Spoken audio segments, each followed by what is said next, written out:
الحمد لله والصلاة والسلام على رسول الله وعلى آله وصحبه ومن والاه اما بعد۔ اللہ رب العزت نے عبادت کے مختلف مواقع رکھے ہیں اور مختلف عبادات کو ہمارے لیے جاری کیا ہے تاکہ کسی نہ کسی طرح ہمارا تعلق اللہ کے ساتھ جڑا رہے، ہمارا تعلق اللہ کے ساتھ بنا رہے، کیونکہ ہماری جسمانی، روحانی، ایمانی الغرض ہر لحاظ سے بقا اسی میں ہے کہ ہمارا اللہ کے ساتھ تعلق مضبوط ہو۔ ان عبادات میں سے ایک عبادت ہے اعتکاف۔ عربی میں اعتکاف کا معنی ہوتا ہے لزوم، لازم پکڑنا، کسی چیز کو اپنے اوپر لازم کر لینا۔ اعتکاف کرنے والا شخص رمضان المبارک کے آخری عشرے میں اپنے آپ پہ لازم کر لیتا ہے، اللہ کے دامن کو پکڑ لیتا ہے، اللہ کے ساتھ لو لگاتا ہے، دنیا سے کٹ جاتا ہے۔ اس لیے رسول اللہ صلی اللہ علیہ وسلم اعتکاف میں لوگوں سے میل جول زیادہ نہیں رکھتے تھے، الا یہ کہ کوئی ضروری ہو، بلکہ صحابہ کرام آخری عشرے میں رسول اللہ سے اداس ہو جاتے تھے۔ روایات بتاتی ہیں کہ صحابہ کرام مسجد میں آ کے بیٹھ جاتے تھے کہ جیسے ہی رسول اللہ صلی اللہ علیہ وسلم کھڑے ہوں قیام کے لیے تو ہمیں آپ کا چہرہ نظر آئے، کیونکہ وہ جو خیمہ لگایا جاتا تھا وہ چھوٹا تھا، تو آپ علیہ السلام جب قیام کے لیے کھڑے ہوتے تھے تو آپ کا چہرہ باہر والوں کو نظر آتا تھا، تو صحابہ کرام اداس ہو جاتے تھے۔ یہاں آپ کا اعتکاف کا جو آپ کی روٹین تھی اس کو چیک کیجیے کہ کس قدر خوبصورتی کے ساتھ۔ اور ہمارے ہاں اللہ معاف کرے، میں لفظ تو نہیں بولنا چاہتا لیکن حالت ایسی ہے، ہمارے ہاں تو اعتکاف نہیں، اعتکاف میلے لگتے ہیں، اعتکاف میلے لگتے ہیں ہمارے ہاں۔ میرے منہ کی بات چھینیے آپ، اعتکاف میلے لگتے ہیں، خوش گپیاں ہوتی ہیں، ملنے اگلی لوگ آ رہے ہیں، کھانے کے انتظامات ہو رہے ہیں، اور آپ ان کی روٹین پتہ آپ کو میں کیا بتاؤں؟ فجر کی نماز سلام آدھی ہوتی ہے تو ان کی روٹین ہوتی ہے جھٹ سے جا کے سونے کی کریں، اور سوئیں گے اٹھیں گے 10-11 بجے، اور پھر جناب اس کے بعد چند لمحات جو ہیں وہ نہا دھو کے پڑھنے کی کوشش کریں گے ظہر کی نماز پھر جو ہے وہ سونے کے، عصر کی نماز کے وقت اٹھیں گے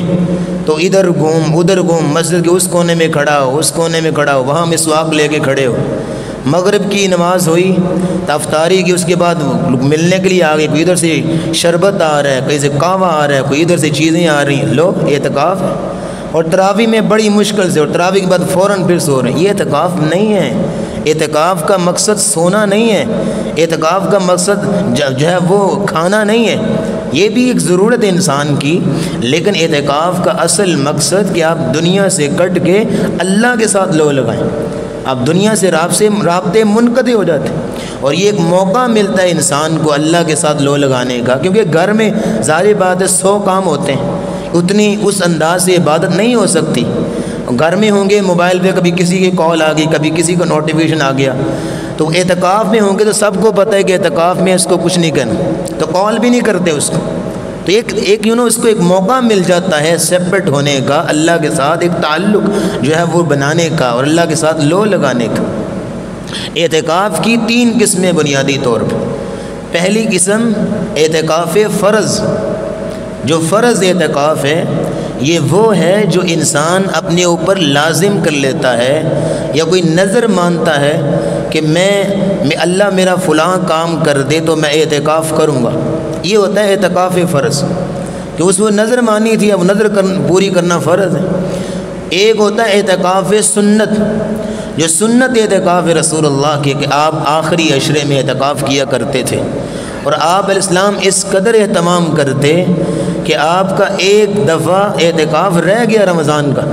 تو آپ علیہ السلام نے اس کو شوال کے آخری عشرے میں اس کو قضائی جو اس کی دی، آپ علیہ السلام اس قدر اہتمام کرتے تھے۔ یہ صحیح بخاری کی حدیث ہے۔ یہ اعتکاف سنت۔ تیسرا ہے اعتکاف نفل، کیونکہ آپ مسجد میں آئے ہیں تو آپ نیت کر لیں کہ جتنی دیر میں رہوں گا عبادت کروں گا، آپ جو ہے اپنے اوپر یہ جو ہے وہ طے کر لیں کہ اتنے گھنٹے میں مسجد میں ہوں تو میں عبادت کے ساتھ گزاروں گا۔ یہ اعتکاف نفل ہے اور اس کا بھی اجر اللہ تعالیٰ نے رکھا ہے۔ تو بہرحال اعتکاف جب انسان بیٹھتا ہے تو اس پہ لازم ہے کہ جو ہے وہ اللہ رب العزت کے ساتھ تعلق بنائے اور فضولیات سے کٹ جائے۔ آپ دیکھیں کہ رسول اللہ صلی اللہ علیہ وسلم عام حالات میں صحابہ کے ساتھ گل مل کے بیٹھا کرتے تھے، فجر کی نماز ادا کرتے اور اس کے بعد بیٹھ جاتے صحابہ کے پاس، اور اشراق تک صحابہ کے ساتھ ان کے مسائل سنتے، ان کا حل کرتے، کوئی دعا کے لیے کہتا دعا کرتے، کوئی آپ سے خواب کی تعبیر خواب شیئر کرتا آپ اس کو تعبیر بناتے۔ لیکن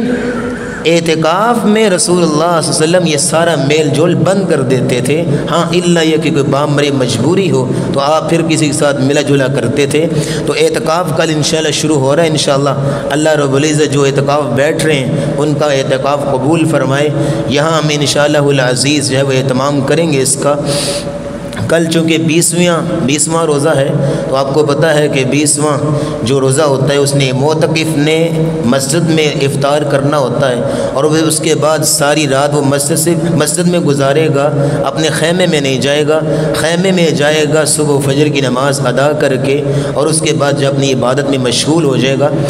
آخری عشرے میں ہمارے ہاں انشاءاللہ قیام اللیل بھی ہوگا، صرف طاق راتوں میں، اور اس کا طریقہ یہ ہوگا کہ ہم جو ہے وہ وتر نہیں پڑھیں گے، نماز تراویح کے بعد وتر نہیں پڑھیں گے، بلکہ ہم جو ہے وہ 8 رکعتیں مکمل کر کے گھروں کو چلے جائیں گے۔ 1 بجے آپ کو آنا ہوگا جس میں ہم 2 رکعتیں پڑھیں گے اور طویل قیام کے ساتھ، طویل رکوع اور طویل سجدے کے ساتھ، اور اس کے بعد 1 وتر ہوگا، اور تقریباً میرے خیال سے 20 سے 25 منٹ کی دعا تو لازمی ہونی چاہیے۔ تو یہ 1 گھنٹے کا یا 45 منٹ کا ہمارا پروسیس ہوگا، تو یہ انشاءاللہ آپ ہمارے ساتھ شریک ہوں، کیونکہ ہم اکثر لوگ جو ہیں وہ دعا کے حریص ہوتے ہیں۔ تو چونکہ آج کل جو ہم وتر پڑھ رہے ہیں قنوت وتر، اس میں لمبی دعا نہیں ہوتی، تو آخری عشرے میں ہم انشاءاللہ لمبی دعا بھی کریں گے۔ تو اللہ رب العزت اللہ ہمیں عبادات میں دل جمی کے ساتھ اور آخری عشرے کو صحیح معنوں میں حق ادا کر کے گزارنے کی توفیق دے۔ مردوں کا اعتکاف اگلے سال کو ہاں، یہاں ہم نے صرف مردوں کا اعتکاف جو ہے وہ اس کا انتظام کیا ہے، عورتوں کا اعتکاف کا اہتمام انشاءاللہ کل سے اگلے سال سے کریں گے انشاءاللہ۔ وآخر دعوانا